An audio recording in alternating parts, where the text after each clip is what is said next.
The sun barely touched the sky as Thomas knelt beside his daughter, Lily, her small hands clasped together in expectation. It was her 6th birthday, the day she had waited for with the kind of hope that only a child could possess. She looked up at him, her eyes wide and eager, searching his empty hands for the gift she knew was supposed to be there. But there was nothing. His palms were as bare as his heart felt, crushed under the weight of silence that stretched between them. His voice, a lump in his throat, wouldn't come, and the stillness crushed his chest like stone. I remember the moment I failed her, not with anger, but with silence that crushed me, Thomas would later think. It was not just the absence of a present that hurt, but the inability to give her anything at all. Lily's bright smile wavered, but didn't break. She searched his eyes, and though her voice was soft, it carried a strength that pierced him. "That's okay, Papa," she said, her words brave, but Thomas could hear the tiny crack in her voice, the unspoken hurt that a child should never have to carry. Her small, comforting gesture was meant to reassure him, but it only deepened his guilt. It felt like he was failing her in every way imaginable, and yet she tried to protect him from that truth. The years since his wife, Clara, had died in childbirth had been a blur of emptiness. He had tried to be both mother and father to Lily, but nothing seemed to fill the hole left in their small cabin. His days were long and filled with the mechanical motions of carpentry. Chairs, tables, wagon repairs. Things that earned money but didn't bring joy. Each nail he drove into it felt like a reminder of the joy that had died with Clara. There had been a time when he used to carve toys for Lily. Small wooden animals, spinning tops, little dolls. But the moment Clara passed, so did the spirit of playfulness in his hands. For 2 years, his hands had only known the sharp edges of tools and the dull rhythm of survival. The work was never enough. Every coin he earned went to food, and the scraps of wood left after each job were too small for anything more than the most basic of repairs. There was nothing extra, no room for a toy, no extra kindness to give beyond the basic necessities. When he went into town, he couldn't bring himself to look at the toy shop window, where painted dolls and colorful wooden animals sat, beckoning to children.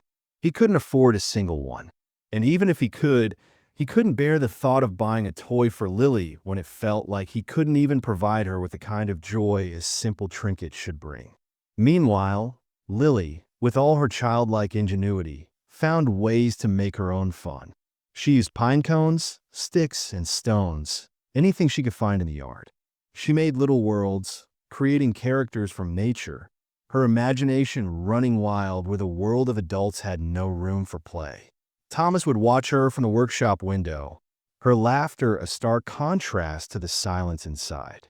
Every giggle, every hopeful sparkle in her eye as she created her own toys made him feel even more powerless. He couldn't even afford the simplest things for her, and yet she continued to make do. It was as though she was teaching him that joy could still be found, even in the smallest of things, even in a broken world. Still, it didn't ease his guilt. It only made the absence of his own joy more noticeable. Late one afternoon, after finishing a long day's work in the shop, Thomas returned to the workshop to find an unexpected visitor. He opened the door to find a woman standing near his tools, her fingers grazing over the handles of the carving knives, the saw, the plane. She wasn't stealing. She was simply touching them with a kind of reverence, as though she understood the quiet power they held.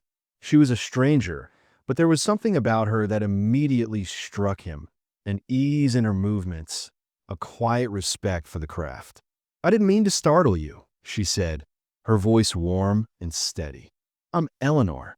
I was admiring your tools. They seem like they've been in use for a while." She wasn't judging, just stating a fact. Thomas blinked, caught off guard. "Can I help you?" She gave a small, almost sympathetic smile. "Your tools are grieving. They're not being used for joy anymore." Her words unsettled him. He'd never considered it that way. Tools grieving? It felt absurd, and yet there was a truth in it that struck too deeply. His tools had once created things of beauty, things of joy, things that had mattered to Clara. But now, they had simply become instruments of survival. He'd been too afraid to touch them for anything else. He didn't know how to bring life back into them. He didn't know how to bring joy back into his life. Eleanor didn't wait for him to respond. Instead, she opened a leather satchel she had carried in with her, revealing a carved wooden bird, delicate and finely detailed. She held it up, her fingers gently tracing the smooth edges. "I'm a toy maker," she said, as though it were the most natural thing in the world. "I heard you were a carpenter. I need work, and I think you need something too." Thomas stared at the bird in her hands, feeling a stir of something unfamiliar. Hope? Or was it just the sheer, quiet presence of someone who understood craftsmanship in a way he hadn't seen in years? For the first time in months, he felt the stirrings of something like curiosity, something other than survival. "I could use the work," he said, more out of habit than hope. "But I don't have much to offer." Eleanor nodded, her eyes soft but steady. "I think we both might have something the other needs." Her presence was like a breath of fresh air in a room that had grown stale. For the first time in what felt like forever, Thomas considered the possibility that maybe, just maybe, something could change. Something could shift. He didn't know how or why. But in that moment, he allowed himself to believe in the possibility of joy again. The birds would sing outside, but inside the small workshop, Thomas found himself wondering if this strange woman might be the answer to a question he hadn't dared to ask for a long time. The wooden bird in Eleanor's hands seemed to hold more meaning than just its delicate craftsmanship. As Thomas stared at it, his mind drifted back to the days when he had carved such toys for Lily. It felt like another lifetime, a time when laughter filled the workshop and his hands weren't so burdened with grief. He remembered Clara, her soft smile as she watched him carve a small horse for Lily's first birthday. But now, as he looked at the bird, it was as though a door had cracked open, one that he hadn't realized was locked. He hadn't carved anything since Clara's death. The tools were there, but his hands had forgotten how to bring joy to life with them. Eleanor's words echoed in his mind. "Your tools are grieving." He didn't know if it was just her gentle way of speaking or if it was a truth he hadn't allowed himself to face. But it struck him harder than he expected. He had become so caught up in surviving, feeding Lily, paying for the roof over their heads, that he hadn't allowed himself to think about anything else. His joy had died with Clara, and he had buried it deep, too afraid to even consider that it might return. Eleanor's presence was a reminder that something had been missing all along. She was a stranger, yet she seemed to understand him in a way no one else could. She spoke with a calm confidence, not pushing, not demanding, just offering her presence as though it was the most natural thing in the world. As she explained that she was a widow too, having lost her husband 6 months ago, Thomas listened intently. Eleanor had been a toy maker with her late husband, running a shop in another town. After his sudden death, everything had unraveled. Creditors had taken everything, and now she was traveling by foot and wagon, looking for work wherever she could find it. She carried a small satchel filled with examples of her craft. Simple, beautiful wooden animals, small dolls, and other toys she had made in the week since her husband's death. Despite the harshness of her circumstances, there was an unshakable strength in her voice.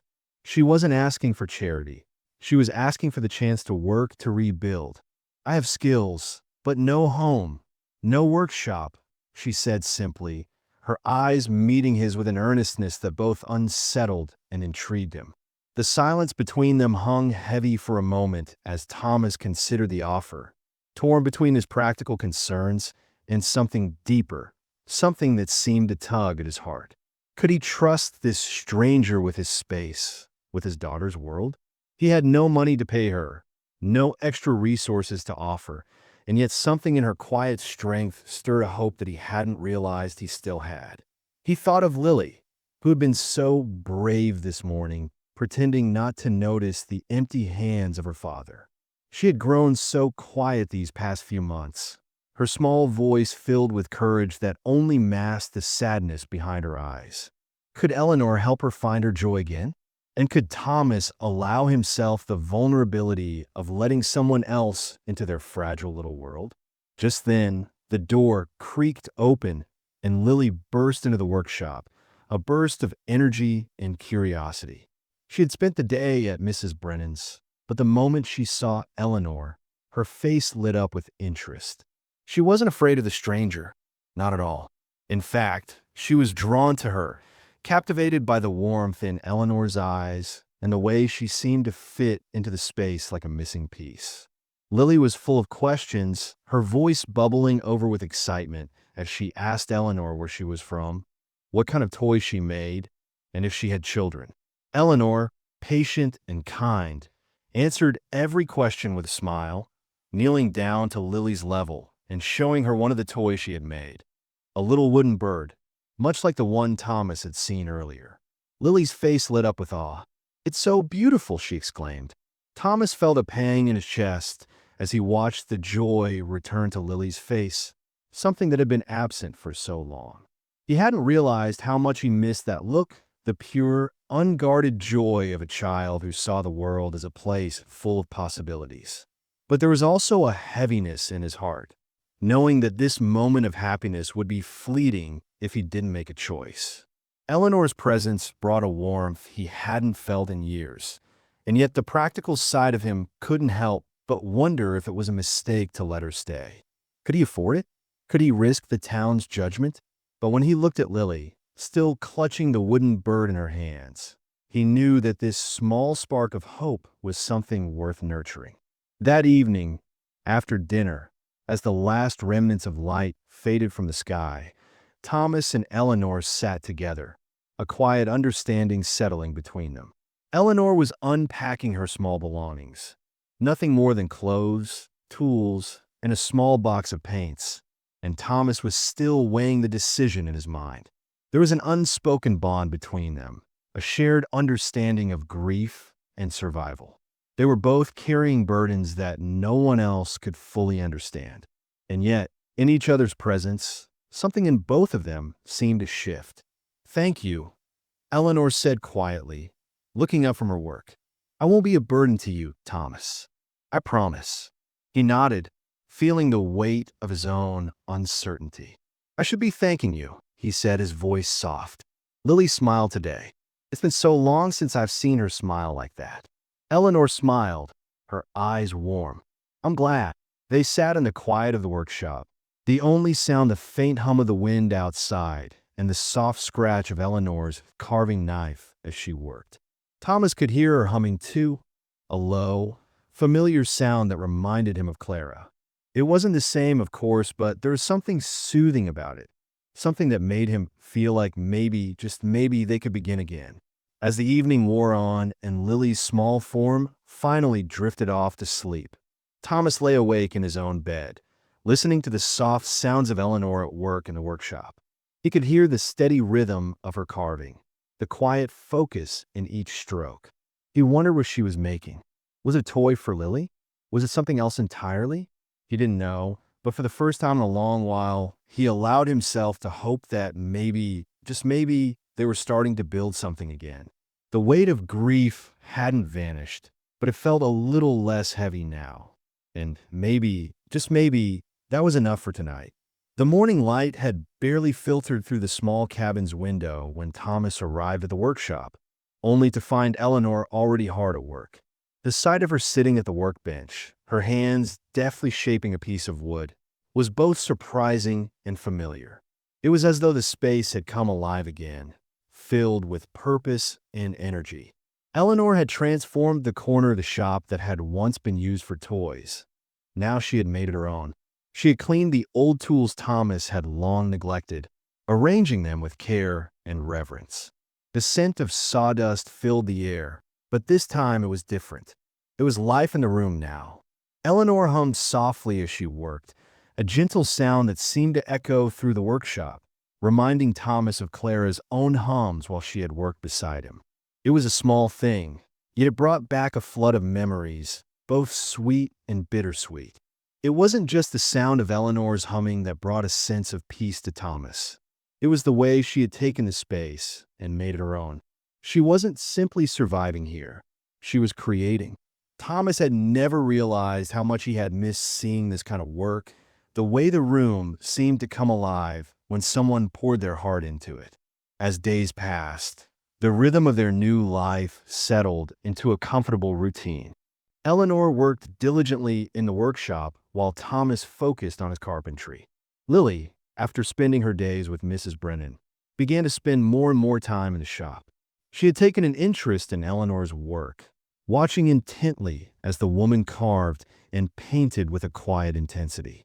Sometimes, when Thomas looked up from his work, he would see Lily sitting at the workbench, holding a piece of wood as though she were trying to shape it into something, even though her small hands lacked the skill. But that didn't matter. It was the joy in her eyes that mattered. Slowly, with each passing day, the silence that had hung so heavily in the cabin began to lift. Lily's laughter returned, tentative at first, but growing stronger as Eleanor showed her how to sand wood and how to paint with care. Thomas watched it all, his heart swelling with gratitude and pain. There was a part of him that had always feared that joy would never return to their lives. But with Eleanor's presence, he began to see that it wasn't gone. It had simply been buried. It had been waiting for the right moment to rise again. It was in the way Eleanor patiently taught Lily the basics of her craft, in the way she gently corrected her mistakes with a soft smile. It was in the way Lily would run into the workshop each morning, excited to see what new project Eleanor was working on. And for Thomas, it was in the quiet moments when he looked over to find Eleanor working beside him, carving or painting with the same focus and dedication that had once been his own. But it wasn't just the toys that were changing. As Eleanor worked, she began to transform the entire atmosphere of the workshop. The walls, which had once seemed dull and lifeless, were now filled with the colors of paint, the richness of stained wood, and the textures of finely crafted toys. Eleanor had a gift for seeing the potential in the simplest pieces of wood, and she brought that same sense of beauty and creativity to everything she touched. The toys she made were simple: wooden animals, small dolls, puzzles, and wagons. But they were imbued with a sense of love and care that made them stand out. Thomas, for the first time in years, found himself inspired by her work. Without even realizing it, he began to pay more attention to the details in his own carpentry. He started carving edges, smoothing finishes, and adding small decorative touches to the furniture he made. The simple, functional pieces he had built for so long now seemed to have something more, something that had been missing before. One morning, as Thomas was putting the finishing touches on a chair, Mr. Hartley, one of his regular customers, came by to pick up an order. When he saw the new chair, his eyes widened in surprise. This has more heart than usual, Thomas," he said, running a hand along the smooth edges of the wood. "It's got a feel to it, a warmth. What's changed?" Thomas didn't know how to explain it. He simply nodded, unsure of how to articulate the shift that had occurred in him. It wasn't just the quality of his work that had improved. It was something deeper. It was the feeling of hope creeping back into his life. As the days wore on, Eleanor began taking her toys to the market in town. At first, she was met with skepticism from the townspeople, who had never seen her before and who might have wondered about her living arrangements with Thomas. But Eleanor, with her quiet grace, wasn't discouraged. She returned each time with small amounts of coin, her eyes bright with the joy of having made a sale. A mother bought the rabbit for her son, Eleanor said one evening, handing Thomas a small pouch of coins. She didn't mention the other toys she had sold, the little wooden birds and cars, or the dolls that had found their way into the hands of eager children. "I told you," she added with a smile. "There's still a place for toys in this world." Thomas couldn't help but smile in return, feeling a warmth spread through him. It wasn't just the money that mattered. It was the idea that what they were creating had value beyond just survival. The toys brought joy, and in doing so, they were healing something within him something he hadn't even realized needed fixing. Lily, for her part, had been asking more and more questions about Eleanor's work. One evening, she caught Eleanor in the middle of carving a new toy, a small rabbit with delicate details on its ears and paws. She gazed at it with awe. "If you could have any toy," Eleanor asked her, "what would it be?" Lily hesitated for a moment before answering. "A doll that looks like my mama. Papa says she had pretty brown hair and kind eyes." The word struck Thomas like a sudden gust of wind, sweeping through him with an unexpected force. He hadn't realized how much Lily missed Clara, how much they both missed her. Eleanor glanced at Thomas, and he nodded, his heart tight. "Then that's what I'll make for you," Eleanor said softly. And so, that evening, Eleanor began to carve, slowly and carefully, the figure of a small doll, one that looked like Clara. As she worked, Thomas watched her, his hands still on his own tools, but his thoughts miles away. For the first time in a long time, he felt the weight of his grief shift. It wasn't gone. Nothing could erase the loss, but it felt less sharp, less all-consuming. The joy Eleanor had brought into their home wasn't a replacement for what they had lost, but it was something new, something worth building. And in the quiet of that workshop, as Eleanor carved and painted, Thomas realized that joy had returned, not as a bright, overwhelming light, but as a gentle, steady glow. And that was enough. Thomas had grown accustomed to the whispers, the sidelong glances. It had been happening for weeks now, ever since Eleanor had arrived and made herself a fixture in his life, in their small cabin and workshop. He had become used to the way people in the town looked at him, the way their conversations would falter as he walked by, the unspoken questions hanging in the air. It was all too obvious, even if no one dared say it aloud. A widow and a widower, living under the same roof, working side by side in a small cabin. What were they really doing? In the market, the whispers were sharper. Thomas could feel eyes following him, judging him, but he did his best to ignore them. He had to. Eleanor was a gift to them, a blessing, a chance to bring joy back into their lives, and he wouldn't allow the town's gossip to spoil that. But that didn't make it easier. As he made his way through the crowded market square, picking up supplies for the workshop, he overheard the murmurs behind him. "What's going on over at Hartwell's place?" "I heard he's got a woman living with him," one voice whispered. "A widow, I heard. I don't know what to make of it," another replied. It wasn't just the men who gossiped, it was the women too. In the general store, as he picked up some nails and other materials for his carpentry work, he felt the weight of every stare, the silence that fell over the room when he entered. Even Mr. Hollis, the shopkeeper, seemed to watch him with a hint of suspicion. "How's your tenant working out?" he asked, his tone almost too casual, but the underlying judgment was unmistakable. Thomas paused, feeling the sting of the word tenant, as if it was meant to cut deeper. "She's not a tenant," Thomas replied quickly, his jaw tightening. "She's a toy maker. We've made a business arrangement." Mr. Hollis nodded, though his eyes didn't meet Thomas's. "Of course," he said, a little too easily. "Still, people talk, you know. They talk about these things." The unspoken implication hung in the air, thick with meaning. Thomas didn't want to argue. He just wanted to finish his business and leave, but the discomfort of the moment stayed with him as he gathered his things. When he stepped outside, he took a deep breath, trying to shake the weight of the townspeople's judgment. He didn't care what they thought. He had Eleanor and Lily. He had a purpose again, but still the gossip stung. The whispers were only beginning. A few days later, Eleanor went into town on her own to pick up some supplies for the toys she had been making. She needed fabric for doll clothing, some paints for the wooden toys, and a few other odds and ends. She had started making regular trips to town to sell some of the toys, and each time, she returned with a small amount of money, enough to help with household expenses. But this time, the trip was different. When she entered the fabric shop, the air grew thick with judgment. The women there exchanged glances, their eyes following Eleanor with a kind of thinly veiled scrutiny. Mrs. Porter, one of the regulars, was the first to speak, her voice cutting through the silence. "Must be convenient, having a man provide for you," she said, her words dripping with a quiet venom. Eleanor paused for a moment, her calm demeanor never faltering as she looked Mrs. Porter in the eye. "I earn my keep," she replied, her voice steady. "I pay my way." Mrs. Porter's eyes narrowed, but she pressed on, her tone turning more insistent. "In a man's house, unwed, with a child present. You don't think that looks improper?"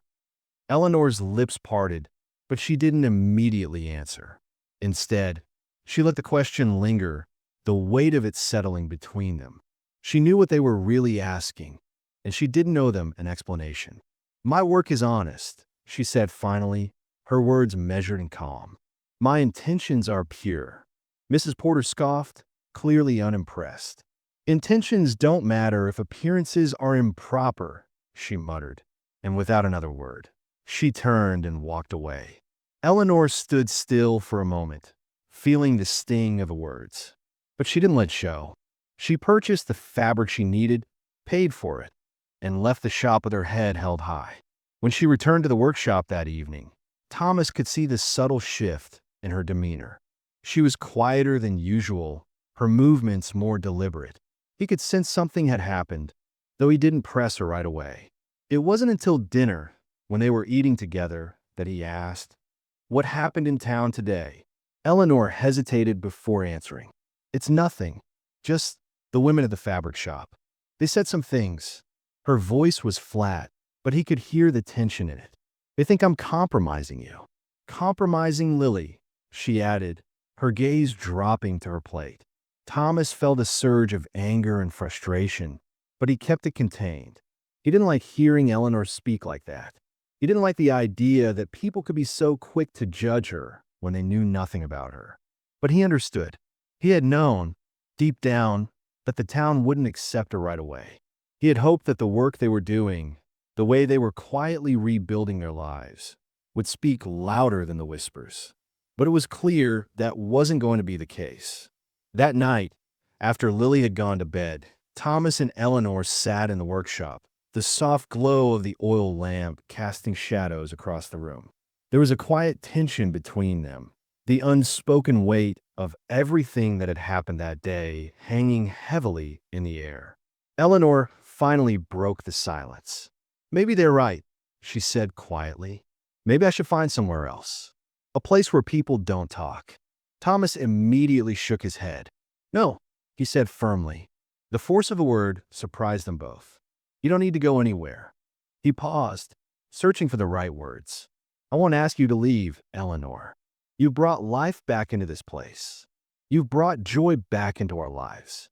I won't let anyone take that away from us." There was a long silence between them, heavy with meaning. Eleanor looked up at him, her eyes searching his face. "But what about the town? What about Lily's future?" she asked softly. "What if they never accept me?" Thomas took a deep breath, his hand tightening on the workbench in front of him. "Then we'll make them see. We'll make them understand that what we're building here is real, that it's worth something." Eleanor studied him for a moment before nodding slowly, a small but grateful smile tugging at the corners of her lips. They sat in the quiet for a while longer, the tension easing, but the weight of their situation still lingering. The town might never fully accept them, but Thomas was determined to protect the fragile happiness they had built. He wouldn't let the whispers steal it away. Not now, not after everything they had worked for. It was a crisp morning when the letter arrived. Thomas was already at work in the shop, his hands covered in wood shavings as he carefully carved the edge of a chair. He hadn't expected anything out of the ordinary, just another day of routine, until the postwriter arrived, a letter in his hand. It was addressed to Eleanor, the handwriting unfamiliar, and when she saw it, her face went pale. Thomas watched from across the room, feeling a quiet apprehension settle in his chest. Eleanor held the letter in her hands, turning it over, but not opening it immediately.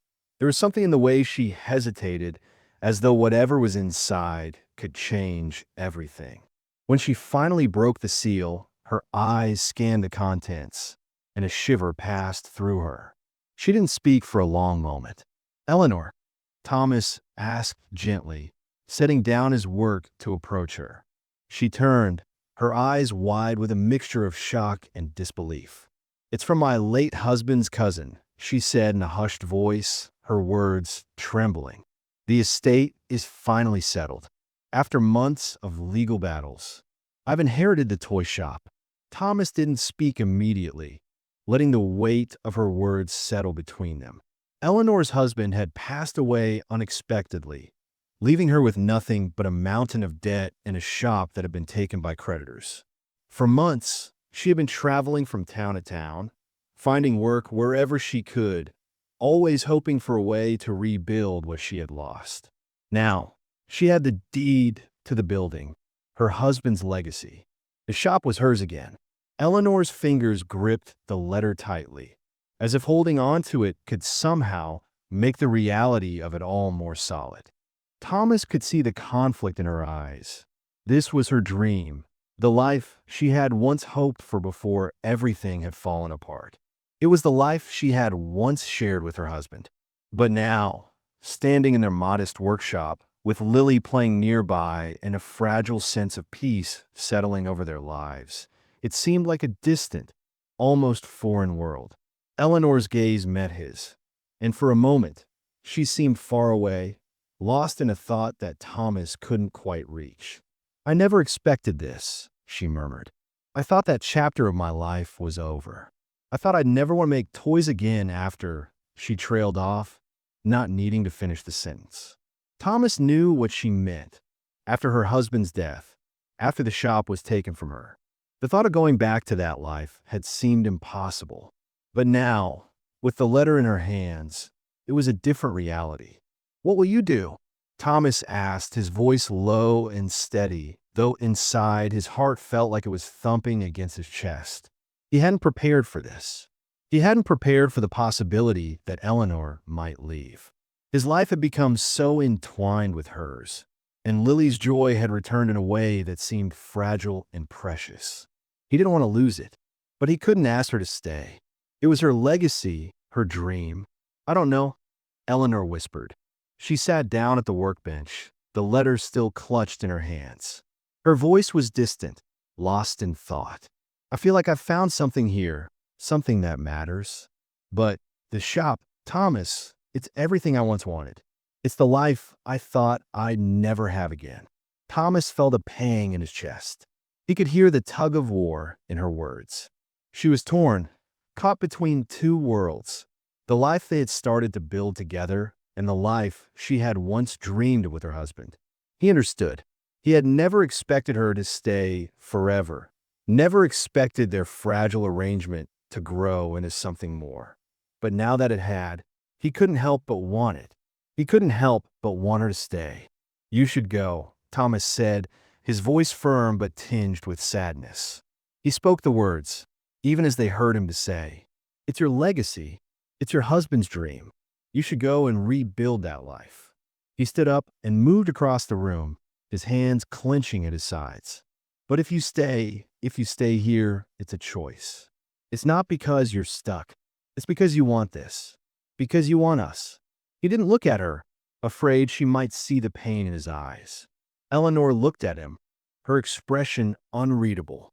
She had always been strong, independent, and in this moment he realized how little he had understood the depths of her struggle. She was a woman torn between the past and the future, between the life she had built with her husband and the one she had slowly begun to build with him.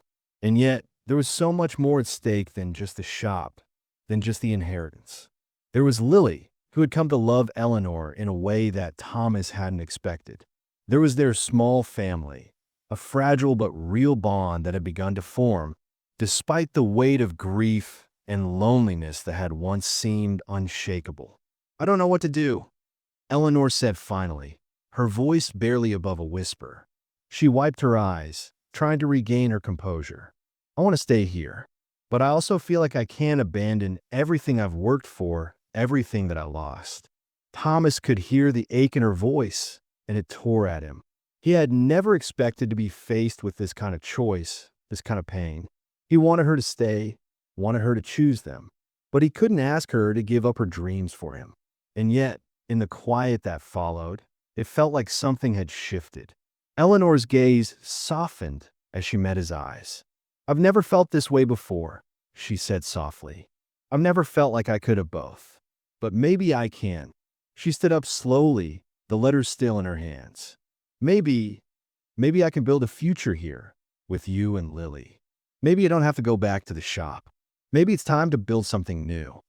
Thomas's heart skipped a beat as he looked at her, unsure if this was the decision she had made or just a fleeting thought. But in that moment, he realized something. They had both been afraid to let go of the past. But maybe, just maybe, the future they could build together was worth the risk.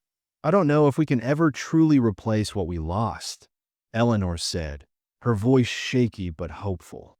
"But maybe we can rebuild something worth holding on to." For the first time in a long while, Thomas felt a spark of hope. Perhaps it wasn't about choosing one path or the other. It was about creating something new together, a future that honored both the past and the future. And maybe, just maybe, they could find a way to build that life together. The night before Eleanor was set to leave, neither she nor Thomas could find rest. The tension between them was palpable, hanging heavy in the small cabin, and though they both tried to sleep, neither of them could escape the whirlwind of emotions swirling inside. Thomas lay awake in bed, staring at the ceiling, his mind racing with thoughts he hadn't allowed himself to confront until now. He had known, deep down, that Eleanor would eventually leave, that the letter and the shop would pull her away. But that didn't make the thought of her departure any easier. Every moment they had shared in the workshop, every laugh, every quiet conversation had built something that felt more real than anything he had ever known since Claire's death. She had brought joy back into their lives, something he hadn't realized he'd lost until she arrived. And yet, as much as he feared it, he knew the decision had to be hers. She had to choose whether to rebuild her old life, her legacy, or to stay with him and Lily, building something new. But now, as he lay awake, the weight of those words, "I should go," felt unbearable. He couldn't let her leave without at least telling her what was in his heart. He needed her to know. At midnight, he couldn't lie still any longer. He slipped out of bed and quietly made his way to the workshop. The soft glow of the oil lamp cast shadows on the walls, and he found Eleanor sitting at the workbench, her hands resting in her lap. She wasn't crying. She was simply staring at the half-finished doll she had been working on for Lily. The doll, Clara's likeness, was nearly complete, its wooden form capturing the gentle curve of a woman's face, the delicate touch of the paint on its features. It was beautiful, just like the life they had started to build together. "You don't have to leave tomorrow," Thomas said quietly, breaking the silence. His voice, though soft, was firm with an emotion he hadn't allowed himself to express until now. "You could wait. Think about it a little longer." Eleanor didn't turn to face him immediately, but after a few moments, she looked up, her eyes searching his face. "Waiting won't change anything," she said, her voice quiet but resolute. "I've already made up my mind." Thomas felt a pang of frustration, but he didn't let it show. He took a deep breath and stepped closer to her. "It might," he said, his words almost a plea. He didn't want her to leave, not just because of the fear of being alone again, but because he knew that what they had was worth fighting for. He had never expected to feel this way, never expected to find someone who could make him believe in joy again, in a future beyond just surviving day by day. Eleanor stood slowly, her eyes filled with a mixture of sorrow and understanding. "Thomas, don't make this harder," she said, her voice shaking slightly. "You've been so kind to me. You've given me a place when I had nothing. But I can't stay here. I don't belong here." Thomas's chest tightened as he struggled to find the words. He couldn't let her go, not like this. He'd spent too long rebuilding the walls around his heart to let them crumble now. "Harder," he repeated, his voice louder now. "You think this is hard for you? It's hard for me too, Eleanor." I've spent my whole life trying not to need anyone. I've shut myself off from everything, from feeling anything, because I didn't want to face the hurt. But he stopped himself, swallowing the emotions rising in his chest. But you brought it all back. You brought joy back into my life. You made me believe in something again. And now you want to leave? I can't let you go. Not without telling you the truth. Eleanor's eyes searched his face, her lips trembling as she took a step closer to him.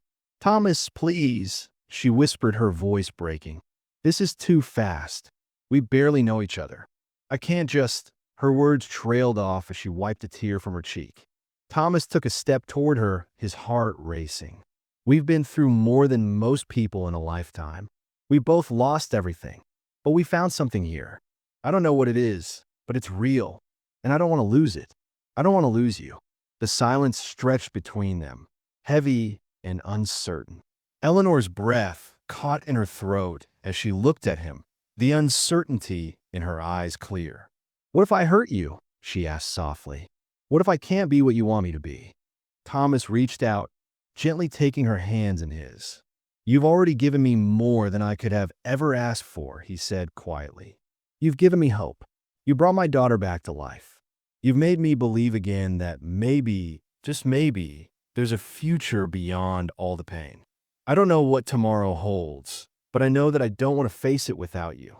Eleanor's eyes filled with tears, but she didn't pull away. I'm afraid, she admitted, her voice barely above a whisper. I'm afraid to love again. I'm afraid of failing, of making the same mistakes. Thomas pulled her into a gentle embrace, feeling the weight of her fears. So am I, he murmured, his voice thick with emotion. But I think we can figure this out. We don't have to do it alone. For a moment, they stood there, holding each other in the quiet of the workshop. The world outside seemed distant, irrelevant. It was just the two of them, tangled in their own fears and hopes, and for the first time, it didn't seem so impossible to move forward. Eleanor pulled back slightly, her gaze soft but filled with uncertainty. What if I fail you? What if I fail Lily? She asked, her voice trembling. You won't, Thomas replied firmly. You couldn't possibly. You've already given us so much more than you know. She took a deep breath, as if summoning the courage she needed, and finally, she met his gaze. I don't want to leave. I don't want to run anymore. I want to stay, but I need to know that you still want me here, that I'm not just a replacement for the past. Thomas cupped her face gently, his thumb brushing the tear that had slipped down her cheek. I want you here, he said, his voice steady, filled with certainty. I want you here for as long as you'll have me. And if that means we take things slow, if that means we rebuild something new, then I'm willing to do that. Together. Eleanor's lips trembled before she finally smiled, her eyes glistening with the first hint of real hope in weeks. Then let's build it. Together. Thomas smiled back, his heart swelling with a kind of peace he hadn't known in a long time. For the first time since Clara's death, he felt like the future wasn't something to fear. It was something to build. And for the first time in a long while, he believed it could be a future worth living. The morning after the long night of truth spoken between Thomas and Eleanor, the small cabin felt different, quieter, but in the best way. It was as though a weight had been lifted from both of them, one that neither had realized they had been carrying for so long. Eleanor's belongings were still in the workshop, but now they seemed to belong, scattered across the room like pieces of a life that was finally taking shape. When Lily woke, she immediately noticed the change. Her eyes flickered across the room, landing on Eleanor, who was sitting at the workbench, carving a new toy for her with the same delicate touch she always had. Miss Eleanor, you're staying? Lily asked, her voice full of wonder. Eleanor, who had been working on a little wooden horse, looked up and smiled warmly. Yes, sweetheart, I'm staying. I'm not going anywhere. The words were soft, and yet they carried an unspoken promise. Lily squealed with joy and ran to her, throwing her small arms around her, her face bright with happiness. Because of Papa? She asked, her words innocent and filled with trust. Thomas stood in the doorway, his heart swelling at the sight of them. He had always thought that it was his duty to keep Lily safe, to protect her, but he was beginning to realize that it was not just about safety. It was about giving her the chance to truly live, to truly be happy. Because of Papa, and because I want to be here with both of you, Eleanor replied, her voice thick with emotion. And because I love you both. Lily smiled, her eyes sparkling with a mixture of excitement and relief. Are you going to get married? She asked with the curiosity of a child who believed that love and family could be simpler than it often seemed. Thomas chuckled, his heart lightening at the thought. If that's all right with you, little bird, he said, the affection in his voice unmistakable. Lily's face lit up. Of course, I want to be in the wedding, she declared. Eleanor laughed softly, her heart full. Well then, I suppose we'll have to make it official, won't we? She said, her voice teasing but tender. The warmth of that moment spread through the room like sunlight, and for the first time in a long while, Thomas allowed himself to bask in it. It felt right. It felt like home. As the days passed, preparations for the wedding were underway. It was a simple affair, planned with care, but without the extravagance that some people might expect. Eleanor had finished the doll for Lily, a doll that looked so much like Clara, with soft, brown hair and kind eyes. She gave it to Lily before the wedding, and the little girl was overcome with emotion. She looks just like Mama, Lily whispered, her voice full of awe. Eleanor nodded, her own eyes misting over. Your mama will always be part of this family, little one, she said softly, her voice steady despite the lump in her throat. I think she would like me. I hope she would. Eleanor added, her heart full of both sadness and hope. She would, Lily said simply, the words coming from a place of innocence but also wisdom. Eleanor couldn't help but feel the weight of that simple statement. The town, for the most part, had remained silent in its judgment. Some neighbors still refused to acknowledge what was happening between them, but others began to show their support. Mrs. Brennan, who had always looked out for Lily, was one of the first to express her approval. I judged too quickly, she admitted one day as she handed Thomas a freshly baked loaf of bread. I see what you've built together. You've brought life back into this place. Even Mr. Hollis, the storekeeper who had been so guarded, nodded with respect when Thomas passed by the store. Good for you, Thomas, he said gruffly. It's a good thing what you've done here. The small gestures of acceptance meant the world to Thomas, but the most important thing was what they had built together, what he and Eleanor had created in their little workshop. The toys, the furniture, the partnership. Everything was a testament to their strength, their love, and their ability to rebuild from the wreckage of their pasts. The day of the wedding arrived, a perfect autumn afternoon, the air crisp and full of promise. The small church was simple but beautiful, with light filtering through the stained glass windows, casting colorful patterns on the wooden pews. Eleanor wore a simple dress, not white but a soft shade of cream, respectful of her past, but also a new beginning. Thomas, wearing his best clothes, stood at the front of the church, his heart racing, though he had never been more certain of anything in his life. Lily stood beside them, holding the doll Eleanor had made her, a symbol of the love that had blossomed between them. The pastor spoke of second chances, of grace, and of the love that grows stronger with each passing day. When it was time for their vows, Thomas's voice was steady, but filled with emotion as he spoke. You taught me that broken men can still build, he began. You gave my daughter her smile again, and you gave me permission to hope. I promise to honor both the woman you are and the life we will create together. Eleanor's vows were soft, yet filled with strength. You gave me a home when I had none. You showed me that love doesn't replace, it expands. I promise to build a life with you, where both our pasts are honored and our future is bright. They exchanged simple wooden rings, rings Thomas had carved himself, and shared a kiss, not passionate or grand, but full of quiet meaning. Lily's loud cheer echoed through the church. breaking the moment in the best possible way and making everyone laugh.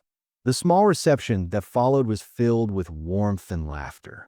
Neighbors who had once whispered now came forward to offer their congratulations, and the toys that filled the workshop were admired by all. Orders for custom toys began pouring in, and the business grew naturally from their union. With the inheritance money Eleanor had received, the workshop expanded, and the sign outside was changed to read Hartwell Family Toys and Carpentry. It wasn't just a business. It was a family's future built on love, shared dreams, and the hope that they could create something meaningful together. Life settled into a new rhythm, one full of laughter, work, and joy. Eleanor became pregnant, a quiet miracle in their lives, and Thomas built a cradle with love and care, while Eleanor painted it with soft colors, preparing for the new addition to their family. Lily, thrilled at the prospect of becoming a big sister, helped where she could, her small hands eager to be a part of the process. A year later, on Lily's 7th birthday, Thomas and Eleanor watched as their daughter unwrapped a gift from them, a beautiful, hand-carved carousel. It was a reminder of how far they had come, how much they had built together. "It's perfect," Lily exclaimed, hugging both of them tightly. "Happy birthday, little bird," Thomas said, his voice thick with emotion. As they looked around the workshop, now filled with toys and the warmth of family, they knew they had created something beautiful, something that would last, built on love, faith, and the strength to rebuild from the ashes of their past.